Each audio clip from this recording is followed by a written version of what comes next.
All right, grade 12 class. It's been a long time since I've, I guess, had a chance to see all of you at once, and I'm very sorry that the last few weeks we're a little bit behind on a topic 10 for organic chemistry. Um, I didn't exactly communicate with many of you. Hannah did ask nicely on email what happened to me, and I've told Ajan Jeff and the other people at the school and teachers. Something happened to me last week. It was quite the scary situation. There was a very bad accident I had here in Bangkok, and it involved me going to the ER. And yeah, so I was hospitalized for a while, and then I have some injuries, and so I'm still recovering from it. So I'm sorry that I was not able to really do anything at all the last week. Maybe just email some of you here and there, but that was about it. Anyhow, so this video presentation is pre-recorded, so it would be to catch up on topic 10. We're moving on, just going to the next topic that we are doing still in section 10.1 of organic chemistry in the IB chemistry for SL and HL, okay, for you guys. So if you remember from last week, I did give you an assignment, and that assignment was like a worksheet with a whole bunch of crazy namings. So I do want to let you know that for that assignment, you should be able to see that on the Google Classroom for grade 12. So it should be here already. And so this is the assignment I was talking about that I gave you right before the March spring break, before you went off to your holiday. And this is it. So this is the worksheet I gave you. Now, if you noticed, I think when you were doing some of these, there's a lot of stuff on here that maybe you haven't really quite learned yet, except for maybe just the normal naming of alkanes and the alcohols. But there's some stuff here like the cyclic rings that you maybe don't know how to name. And then there's a few of them that involves benzene. Okay, so that one I will teach you all over again because we do not really understand that yet. And something else that you do not know how to do yet is naming things like these situations here, where you have sort of in 3D, like a geometry of your organic compound, where your atoms stick out of the page or into the page. So that's called geometry or stereoisometry or stereoisomers of your compound. So we'll get to that in a little bit. But anyhow, the answer key to this assignment is over here. So in case you want to see if you name them all correctly, they're all over here, right? So if I made a mistake, you can always check. I might have made a mistake or two. I don't know which one, but I think most of it were correct because I did pull it out of the answer key for your homework assignment. All right, so that's where the answers to your assignment is. Now, we will begin by going into a few things before I get into the lesson on more functional groups and benzene. I do want to address a few things that also is relevant to your assignment that I just showed you that maybe we're not quite there yet, that you don't really understand. And we need to know those things before we go any further. So some of those things would be, okay, unsaturated versus saturated. And that would matter because when we're going to talk about benzene today, we have to understand what benzene is as an unsaturated compound, okay? And then we need to understand those rings a little bit more. And then we need to understand that geometry, like I just mentioned, about stereoisomers, like the cis and trans. All right, so there are some PowerPoints that I will upload just after this video is done. And I do want to show you a few things that maybe we not talked about since we started organic chem. You should know by now what these two words mean in organic chem. Saturated versus unsaturated, right? You now know what alkane, alkenes, and alkynes are, the single and double and triple bonds. So for saturated compounds, we are talking about the single bond like alkanes, for example. Okay, so in this case, the definition in your textbook is saturated compound is organic compound in which all your carbon atoms are joined by only single covalent bonds.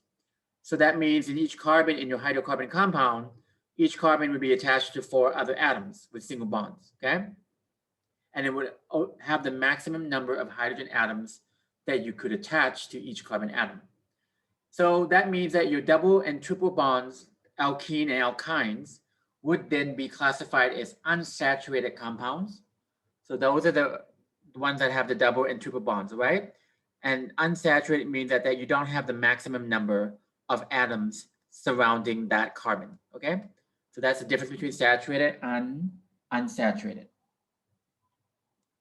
Okay, now I want to go back briefly into the rings that maybe you guys are not familiar with yet, because we sort of barely jumped into it. Too rushed, I think, the week before spring break. Let me see if I can find it. The rings. Give me a second. Okay, so here I'm talking about your rings. Cyclic hydrocarbon compound. Okay, so the rings here, like you saw, like geometric shapes. Okay, so that's not when this is not the straight chain one that you got used to, like the normal alkanes and alkenes. Okay, so now again, this is the names of them, right? So we drew the triangle, the square, the pentagon, the hexagon. So remember all the names of cyclo something, and we still follow the names.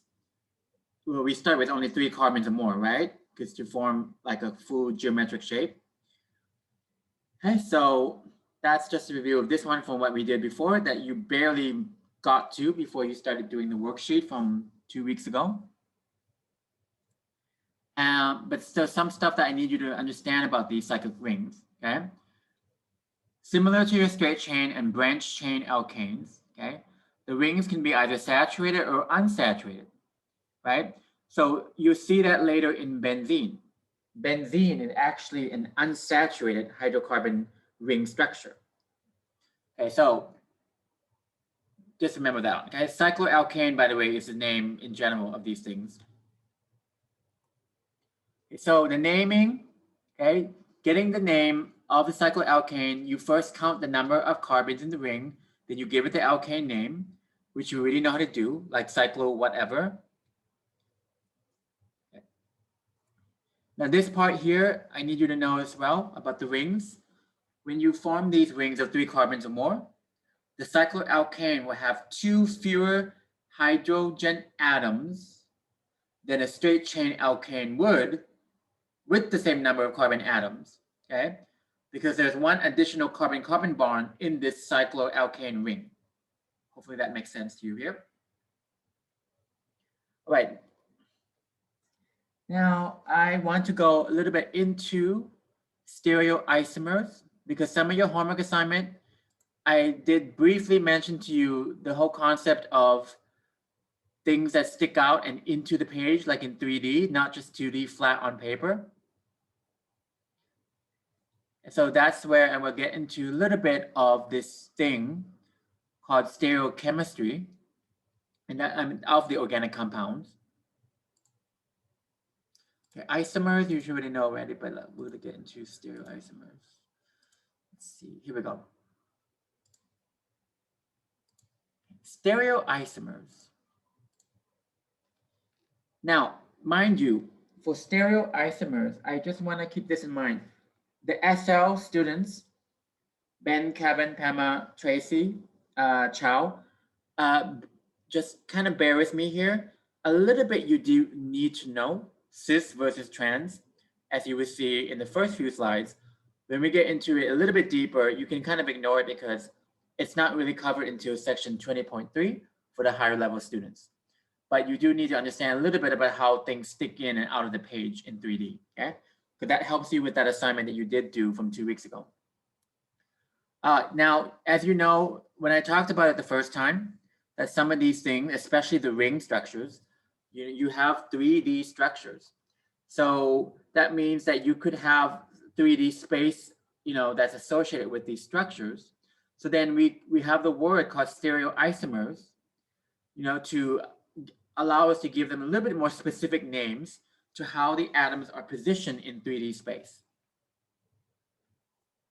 So what I did give you on the assignment that was given to you 2 weeks ago was a few of those structures that use what we call cis and trans isomers. Don't worry about enantiomers. That's something that will be covered later in topic 20. So SL, HL right now, don't worry about it until we get to topic 20. Now the cis trans isomer, okay? So if you have a double bond between two carbon atoms, so that prevents other atoms in the molecule from rotating or spinning with respect to each other. But because that cannot rotate, groups on either side of that double bond can have different orientation in the 3D space. So using cis trans isomer naming allows us to separate that difference between where the atoms are placed with respect to that double bond in 3D. So for example, here, okay, so for methyl groups, okay, so here, kind of a branching sort of. If you see over here, so there is a cis where the methyl group that is placed on this structure is on the same side of the double bond. That's called cis, C-I-S. And then here, you have the methyl group being attached on the double bond, but on opposite sides of each other, okay, in the structure. That's your trans. So in this cis configurations, the similar groups again, the same side of the double bond, and then of course on the trans, opposite sides of the double bond, all right? And these are isomers, remember, cis trans isomers. And cis trans isomers do have different physical and chemical properties. You'll be reminded of this again, you guys, in topic 20.3 later on for the HL students. So now this is how, we start to use names, okay, like trans dash or cis dash, which are some of the names that I expected you to use in your assignment that I gave you 2 weeks ago, right? Okay, enantiomers we'll get to later in topic 20. So that's just a very crude introduction to cis and trans stereoisomers. Right now, back to the main slide. Okay, let's go back to functional groups before I get into benzene. So I showed you very briefly last time, okay, some of these additional functional groups that you will need to learn today. I know it's a lot already, right? Because you already had so much to do just from last week with the ketones and all those things and carboxylic acids and alcohols. But now here's some more that you actually still need to memorize and know. All right, so again, here we go. Bear with me. Now, starting with the first one, your ether group. Okay, so in the ether group, okay, so it's basically, okay, carbon, single bonds, COC, single bonds, and they're formed from, two alcohols.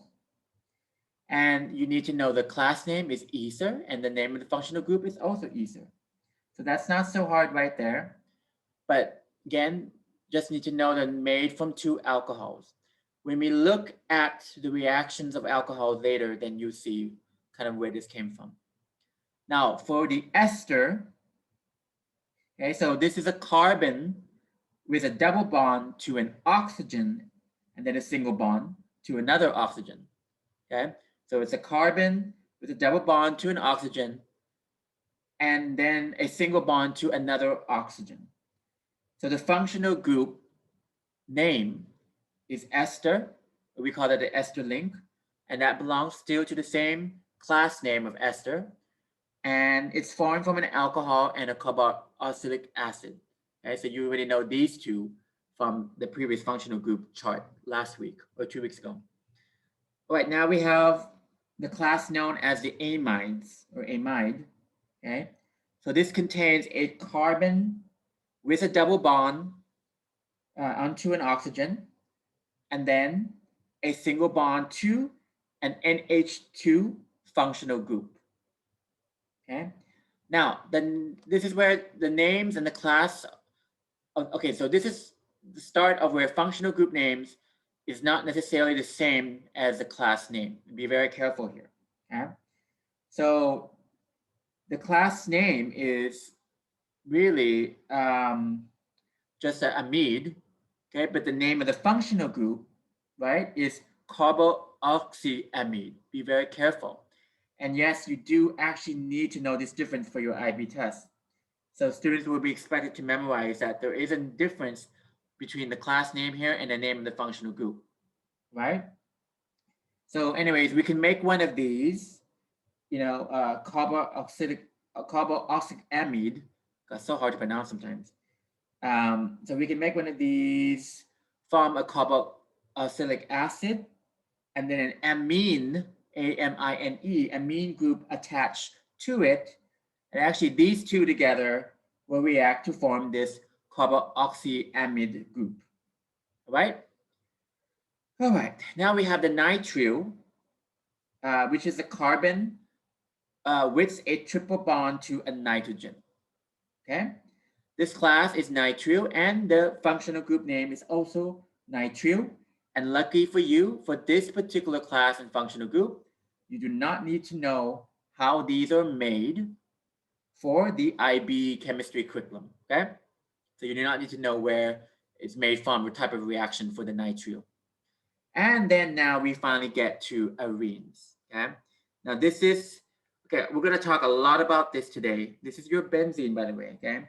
But anyways, arene is the class name, okay? And this is your functional group, the benzene ring. Now remember, I've shown you the benzene in different ways with double bonds, across the hexagon. But this is the shortcut structure of it, and we'll explain to you, and you need to know for your IB test, why the heck do we have a circle in this hexagon instead of just showing double bonds? And we'll explain that in detail today, why that is so. But anyways, this functional group name is called a phenyl group, right? So this is something that you absolutely have to know the difference for benzene on your IB test. SL students and HL, okay? You need to know that the phenyl is the attachment, but the class that it belongs to is arene, okay? So yeah, so hopefully that gives you a little bit more detail on these additional functional groups. Now that we got to the phenyl and arenes for the benzene, I'm going to go into full detail about the benzene, okay, today, that I did not cover with you in class.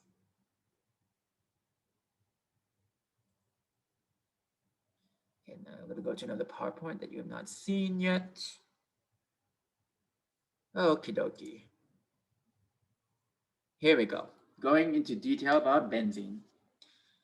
All right, so I mentioned earlier, benzene is an unsaturated hydrocarbon compound, but it's also known as an aromatic. That's a new word for you, maybe, the word aromatic. So you're going to learn what this word means. It is an aromatic unsaturated hydrocarbon compound. Okay? So unsaturated cyclic hydrocarbon, for sure, because it's a ring structure. In case you want to know, like, what the heck is it used for in real life, you know, responsible for aromas of a lot of yummy things like vanilla, cinnamon, cloves, and ginger. Okay. So anyways, what most people know in middle school, I'm not sure if you learned this in MYP, okay, but MYP or Key Stage 3 and 4 middle school curriculum, students were introduced briefly to aromatic compounds, mostly because in the lab you had distinct aromas or smells with them. Okay, but of course, not all of them would have necessarily good odors or any odors at all. They might not have any smells whatsoever. So benzene that we're looking at today is the simplest aromatic, okay, compound. So what does aromatic mean? An aromatic compound, or arene, which you already know that name, is defined as an organic compound that contains a benzene ring or some other ring in which the bonding is similar to that of the benzene. Okay? So if the compound is not classified as aromatic, there's another word for that. It's called aliphatic, right? So alkanes, alkenes, and alkynes, and then normal cycloalkane rings are aliphatic compounds, okay? So the properties of aromatic versus aliphatic are different.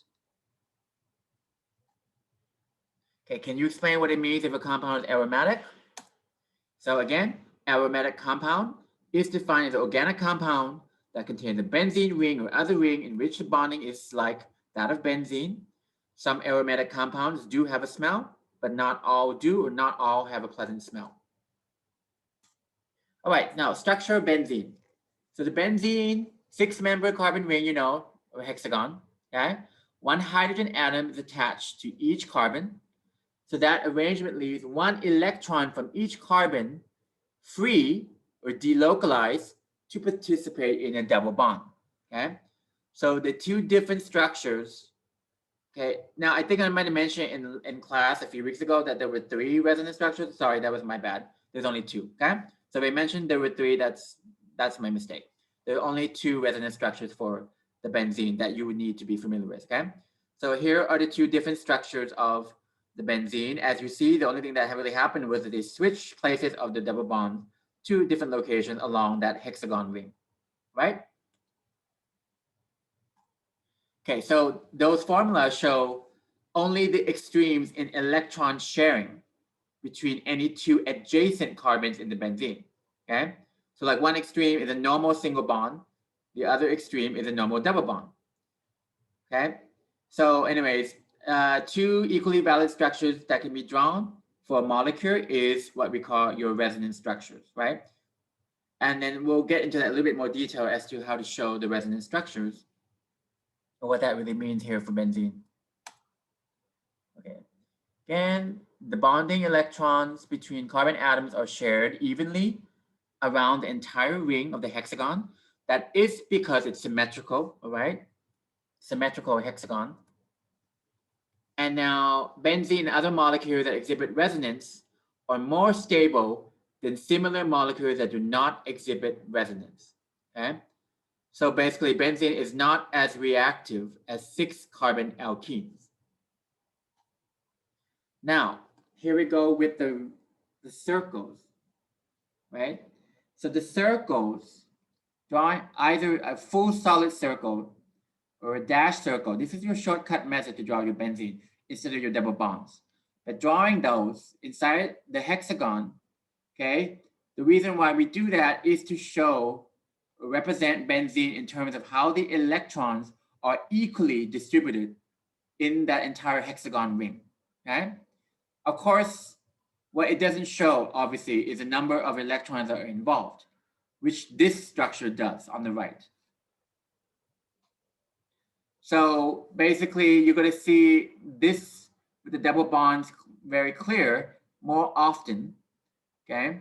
So usually what you would see is like this structure, and then there's like an arrow in between, right? And then the other resonance structure that you saw earlier, right? Showing you the hybrid resonance structures of the 2 variations of benzene instead of this circle in the ring thing. All right. Okay, so then substituted aromatic rings. Okay, so many dyes that used to produce like colors of your clothing, like the blue color here, okay, are actually substituted aromatic compounds. So these compounds containing like the substitutes attached to your ring, okay? So that gives you these different things. Now, toluene is another name that you might be familiar with in biology, I'm not sure. Toluene, xylene, there's some other ones that are very similar to the rings of your benzene, okay? So anyway, here's you have a methyl group here, ethyl group, and then you have 3 phenylohexane. So you've got variations of your benzene. Okay, so derivatives of the benzene with 2 substituents, okay, on the ring are called di-substituted benzene. Dimethylbenzene, also known as xylene, is one example of this so-called 2-substituent di-substituted benzene. Okay? And so there are actually 3 different isomers for that dimethylbenzene. And here you see them right here, okay? And the boiling points of the 3 compounds have different physical properties. So for example, here are your 2 substituents. They're not all positioned similarly, right? This one they're close, this one a little bit further, this one even further apart. So in the first one on the left, at position 1 and 2, then position 1 and 3, then position 1 and 4, and in position 1 and 2, you see the boiling point is 144 degrees Celsius. At position 1 and 3, the boiling point goes down a little bit to 139 degrees Celsius, and position 1 and 4, it goes down a little bit further to 138 degrees Celsius. Okay, so those are slight different physical properties with the boiling point between these three isomers, okay, of this particular variation of the benzene. The naming, this I think might have been something you got on your assignment I gave you 2 weeks ago. 1,2-dimethylbenzene, 1,3-dimethylbenzene. Notice we still use the prefix di and then methyl. Okay, 1,4-dimethylbenzene. Okay, so yeah. Now, another naming that you might see, okay, besides the 1,2 or 1,3 or 1,4 is ortho, meta, and para. This is not that common actually, but you might see this sometimes, okay? Actually, if you were doing the optional topics with the biochemistry, you would probably be using ortho and meta and para, but I just wanted to present this to you anyways, just for your knowledge, for those of you who might be doctors, okay? Because you probably see these names a bit more instead of the full like standard naming here, the UPAC name. Ortho, meta, and para, okay? Okay, so how does the reactivity of benzene compare to the reactivity of 6-carbon alkenes? Benzene is not as reactive as the 6-carbon alkenes because molecules that have resonance are more stable than the similar molecules that do not have resonance. Okay, that is the end of that basic introduction to your benzene. Now I'm going to go into a little bit more detail than before. Okay, oh God. Some of these are a little too much stuff on your screen. Sorry about that. Okay, so, all right, so we are on, sorry, why do you keep doing that? Hope you can see, all right. So now we're on this slide, okay? So now, so the arenes, okay, the benzene, C6H6, okay, is the normal formula for it. Okay, and so as you know, they're aromatics, I just showed you earlier. So that does have properties distinctive or different from other organic compounds, okay? So yeah, so these aromatics are very different from all the other organic compounds. Now, the arenes, okay, contain the phenyl functional group C6H5. Be careful with that. The original equation for normal benzene is C6H6, but your phenyl functional group is C6H5, and you will need to know that for your IB test on paper 1 and paper 2, okay? When you start attaching this thing to a whole bunch of other organic compounds. So as you see on this structure here, okay, so that C6H5 basically lost a hydrogen, right? Because that carbon must be connected to something else that is a part of the chain, okay? Or just, lost the hydrogen to connect to another carbon atom or another carbon chain. That's why we have that R here. Okay, so that's what's going on, why this becomes C6H5 instead of C6H6, okay? So I hope that part makes sense right there. All right. Okay, now trying to go here. There again, there's your ring, and then there's I'm supposed to draw 2 arrows between these two, by the way, and then make it like a hybrid resonance structure, but I forgot to do that. Sorry. You know what it looks like. You can see it in your textbook on cognitive. But anyways, again, this thing here, in case you want to know, like I mentioned earlier, it's a shortcut version, right, with the circle inside the ring. So, but it's not just a shortcut, it's a hybrid of the resonance structures, okay? Right, so that circle represents, the movement of the electrons through an entire molecule being distributed equally. We'll get to that a little bit later, okay? So I'm going to show you more of this just a second. Going to this, all right, now here on this part down here, okay, I think I might have made it a little too messy, sorry about this. You can kind of see. Anyways, all the angles are the same, okay?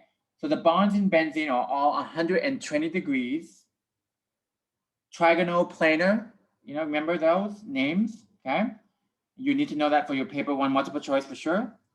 So that means that these carbon atoms are having what? Sp2, remember Sp2 hybridization, right? Because not every carbon is attached to 4 other carbon atoms. Now, mind you, this one doesn't show you the double bonds because I'm just kind of showing it in transition between one resonance to another, okay?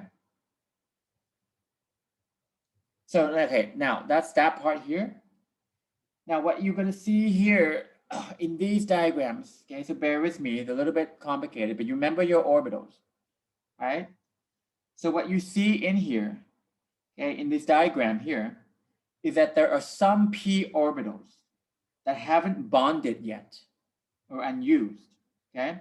So basically what will happen in those p orbitals, okay, what will happen is that those p orbitals will start to overlap, okay? So like you see on the right side here, those p orbitals will start to overlap, and then we get, an electron cloud diagram, which shows like all of these p orbitals in benzene overlapping to create kind of this donut sandwich, I guess, donut-like structure, okay? So it's this donut-like structure of the p orbitals that allow the benzene to have some delocalization of the electrons, right, in the ring. So basically what this means is that there is resonance here where the double bonds can change positions, okay? Although we don't know exactly where they are, but all we know is that there are 3 of them, right? And then that creates that delocalization in the benzene ring. Hopefully that makes sense. Okay, so, all right. Yeah. Let's go to the next slide. Okay, so I tried to take it here. Here's that. This is the way you should do the resonance structure. Okay, so switching the position of the double bond. Okay, so that circle again represents the movement of the electrons throughout the entire molecule. And then so this delocalization of the pi electrons, so the electrons found in your pi molecular orbitals, is found in such a conjugated diene system. You don't know what that word means, by the way. You don't really need to know it. Diene system is this kind of the alkene ring. It's another name for the alkene ring, okay? So yeah, so because of this, then there is better stability in benzene, okay? So because of the resonance, the benzene molecule is more stable, okay? Then it's, let's say, 1,3,5 cyclohexatriene structure. Yeah, so basically by having to switch them around, then you are able to give it stability, or I guess kind of balance between where the electrons could be positioned along that ring. There is a new word for you here, okay? It's called resonance energy. Okay, so what that means, okay, what you need to know is, so the resonance theory, this is where it gets a little, deep. So resonance theory says that when more or one structure can be drawn for the same molecule, none of these drawn structures is the correct structure. So what we were saying is for that benzene, neither one side or the other, because there's 2 of them, right? So neither one of them is the correct structure. The real structure of like the benzene hybrid is all of them or both of them together. And the both of them together is more stable than any one of them individually, okay? So, and now going forward in the future when there are other resonance structures besides just benzene, but the greater the number of structures that can be drawn for a molecule or the greater the number of resonance structures, the more stable that hybrid structure will be. And the difference between the calculated energy for a drawn structure and the actual energy of the hybrid structure is called the resonance energy. So the greater the resonance energy of a compound, the more stable the compound, right? You don't need to know how to calculate this at all. Not at all, but that it's something that you should be familiar with somewhat to understand why this is all so stable. Okay. Now, with that purple diagram you saw earlier from here, okay, here's another viewpoint of the same thing. Okay. So, okay, now from experiments, right? So that data shows that the benzene molecule is trigonal planar. Okay, we know that the carbon atoms bond to 3 other atoms and all angles are 120 degrees, Sp2 hybridization, right?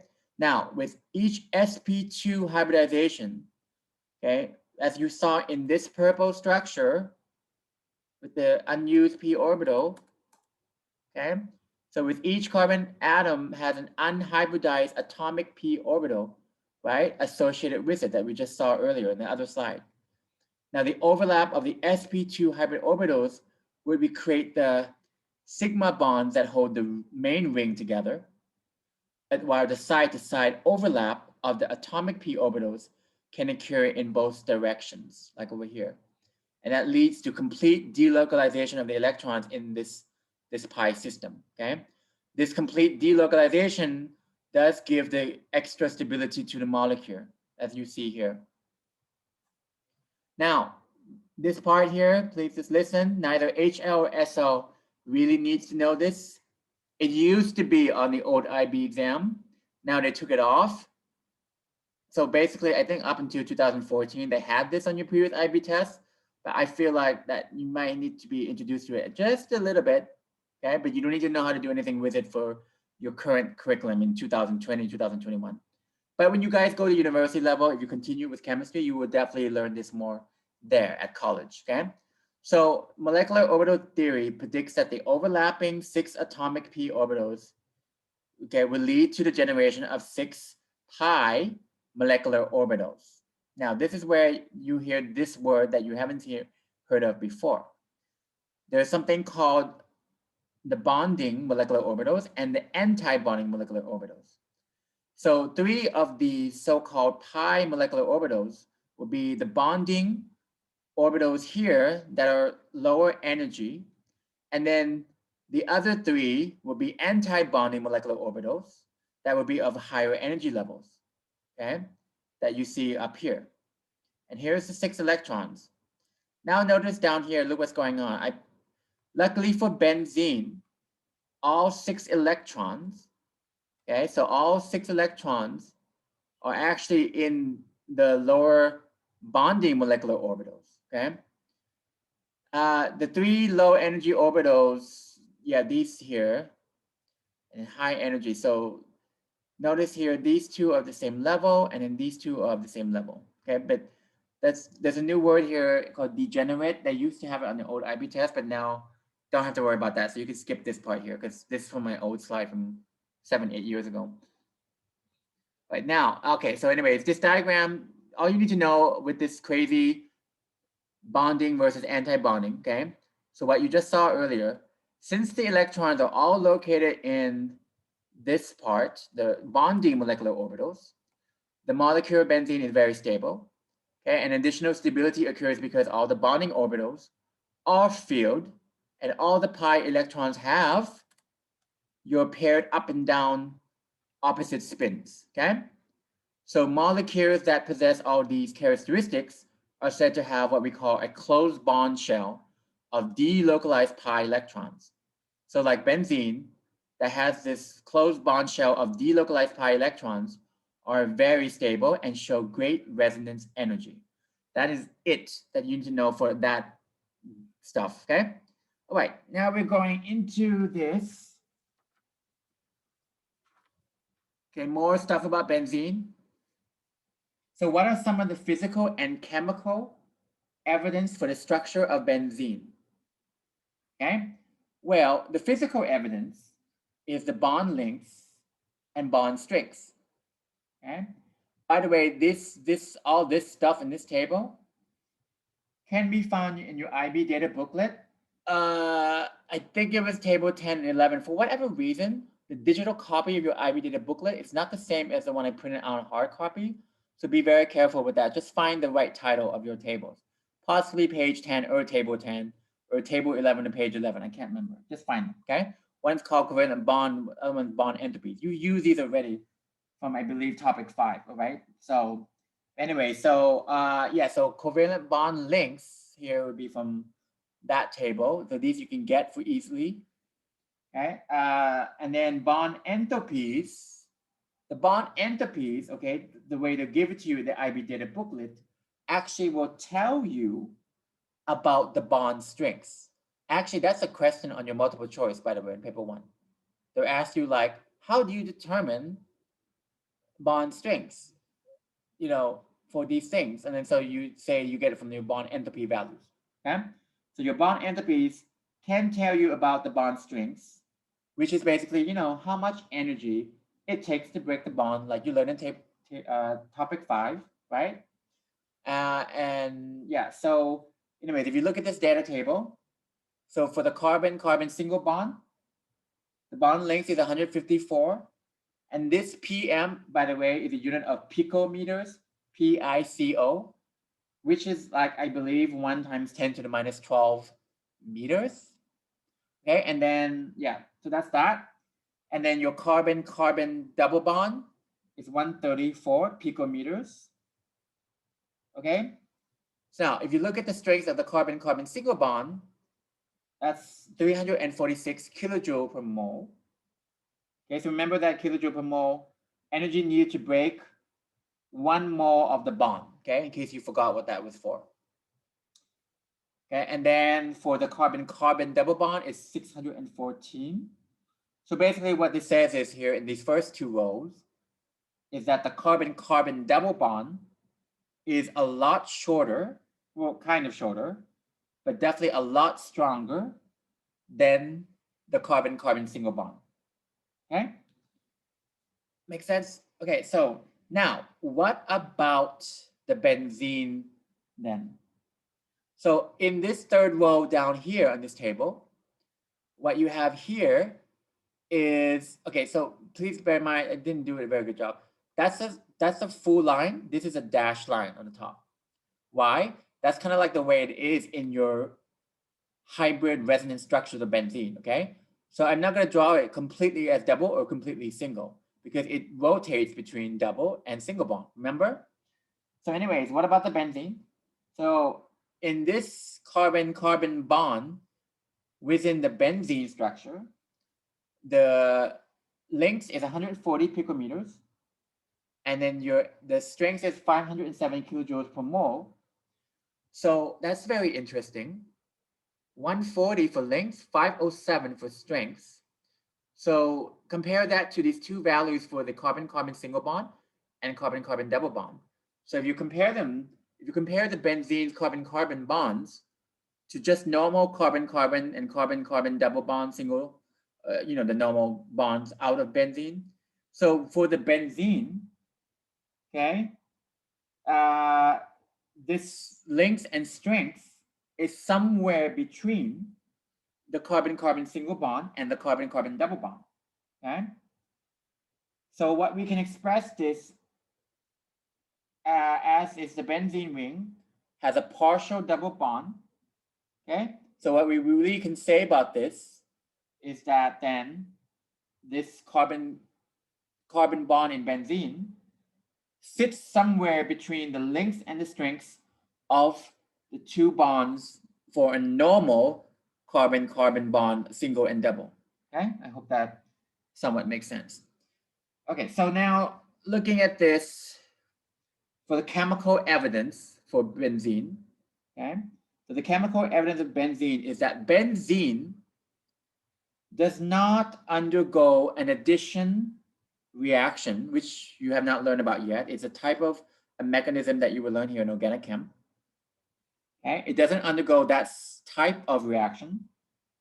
Okay, and also these double bonds, by the way, in this very extremely stable resonance structure of the benzene, the double bond in this benzene will not break either. So basically what you will not have happening is an addition reaction or the breaking of the double bond in benzene. Okay. However, what you will have is the benzene is going to undergo a substitution reaction. Okay. Like when we replace a hydrogen with something like, you know, chlorine or bromine or something else. Okay.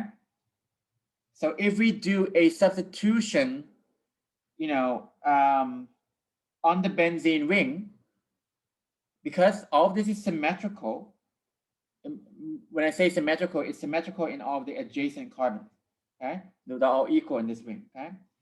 That means that we would have only one isomer, okay, of a particular benzene compound that has that substitution. So what that means is, okay, for example, okay, if we have, let's say 1,2, this is 1,2 dibromobenzene, right? That's how you would name it. Okay. So yeah, so we basically just substituted 2 benzenes, right? BRs on the benzene ring. Okay. So what I'm saying is it doesn't matter where we start to put the bromine. I think one of you asked me that in class when we had that worksheet, because, oh, Mr. Mac or John Mac, how do we know where to put the bromine? Do we put it over here or over here or over here? Well, it doesn't really matter where we want to put those bromines, as long as they're next to each other. If you call it 1,2, right? There could be 1,2 here or 1,2 here or 1,2, you know, wherever really, okay? Yeah, so that's the main thing that you need to know about that, okay? So if I was to spin the structure around, so for example, like right here, if I was to spin this structure around like this, okay, you see how I'm spinning it? So wherever I spin it, okay, I mean, so I spin that around, it still ends up being the same thing. Does that make sense? Okay, so that means that the compounds like that in the benzene ring, like in this situation, would only have one isomer. Okay, so I hope that makes sense right there. All right, then here we go. This is an assignment for you, but actually not really. It's an old IB test question. Actually, you know what? It's really funny because so many people missed this question. Just like what, 2 years ago, 2019, it was so embarrassing. It's not even funny because they didn't listen to the instruction. So this is a typical, you know, problem about naming functional groups, which just include the benzene that you see here. Okay. But anyway, so this is the question that was on your old IB test. Okay. So atorvastatin, a drug used to lower cholesterol, is like sort of a hit and happening like drug right now, right? So because, you know, cholesterol is bad for your body, and if you can reduce it, that's always good. But the question was asking very simple. There's 4 blanks here in this question. They were asking for the student to identify the functional groups, okay, at position 1, 2, 3, and 4. And what happened was a lot of students actually missed this, even the best HL students, because why? If you remember from like this table I showed you, a lot of students just got their class name and functional group name mixed up. This is why I told you you have to memorize this stuff. So this is what they're looking for. They're not looking for your class name, they're looking for your functional group name. So in case you want to know, let's just go through this thing together. Okay. All right, so, all right. Let's see here. Let me figure out some stuff here. Okay, I'll put it on the next slide then. Just a second. I'll pause this, edit the video, and I'll add the answers. Give me a second. Take a good look at it. Take a screenshot. Try to do it on your own. Just identify the functional group names. Let me try to figure out something, and then I'll add it to the last slide. Take it off screen.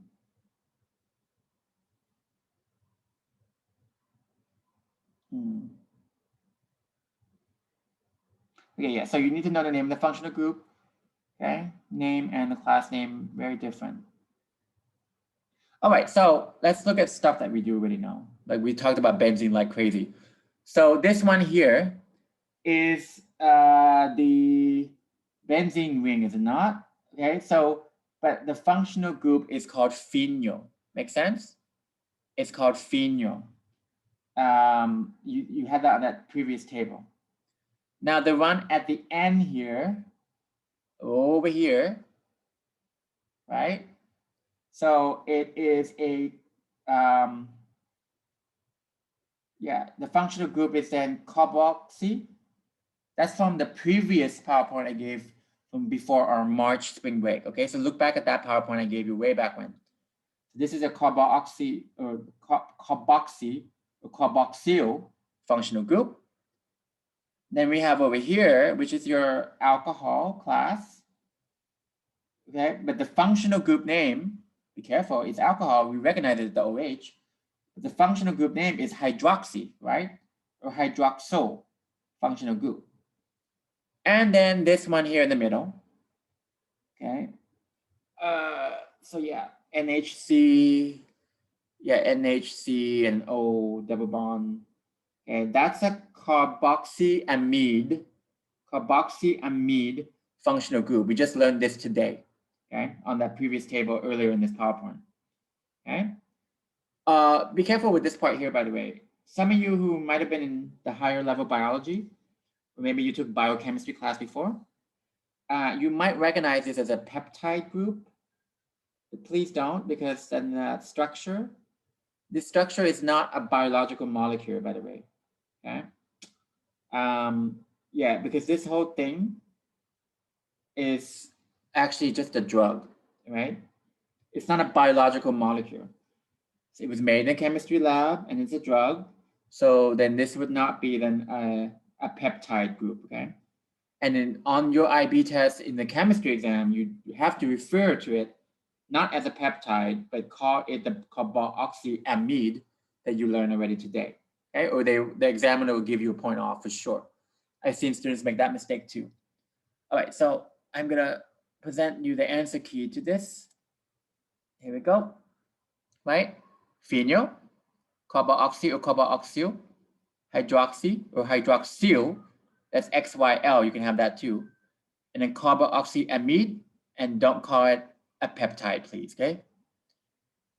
So hopefully that will give you the answers to that one as a typical question. All right, so I think we got through that. I would like to give you a video shortly after this one about reactions of alcohols. That will be the next lesson after this one, reactions of alcohols, all right? So that will kind of dive into the reaction mechanisms in topic 10.